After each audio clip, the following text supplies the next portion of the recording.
I'm Reverend Ron, Enlightened Spiritual Master and student of A Course in Miracles.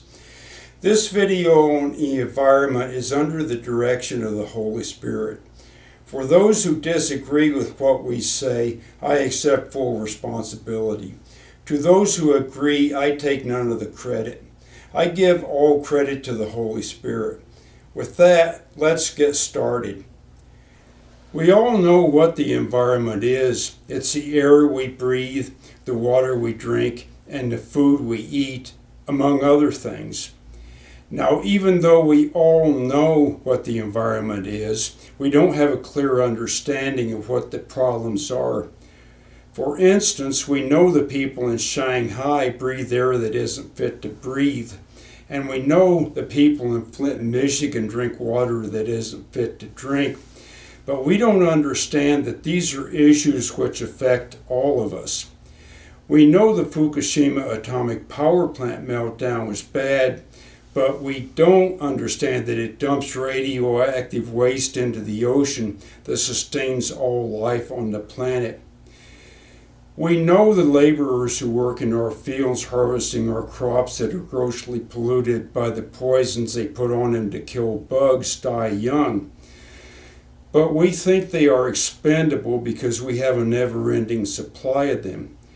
What we don't understand is that the produce makes its way into our supermarkets where we consume it and the poisons it contains, which results in shortened lifespans, chronic health problems, and birth defects in our children.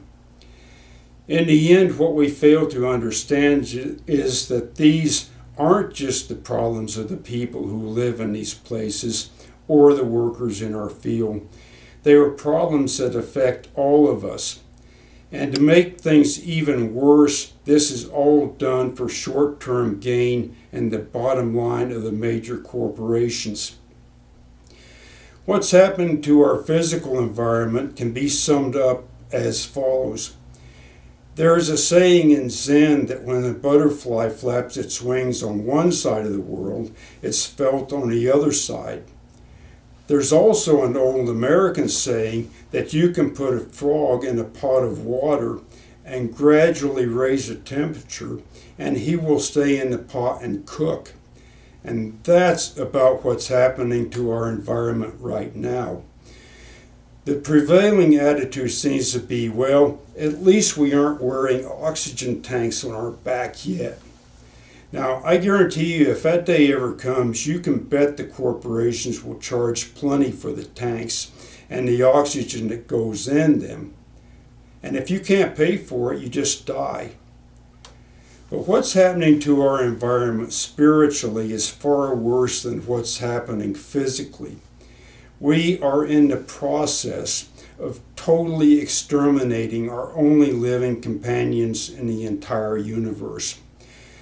When that happens, the collective consciousness of the human race will be driven into despair and madness, and we will turn on each other. Our only hope is that PETA, the People for the Ethical Treatment of Animals, and other similar organizations can prevent this. In closing, thank you for watching, and with the help of the Holy Spirit, we will all work together to save the environment.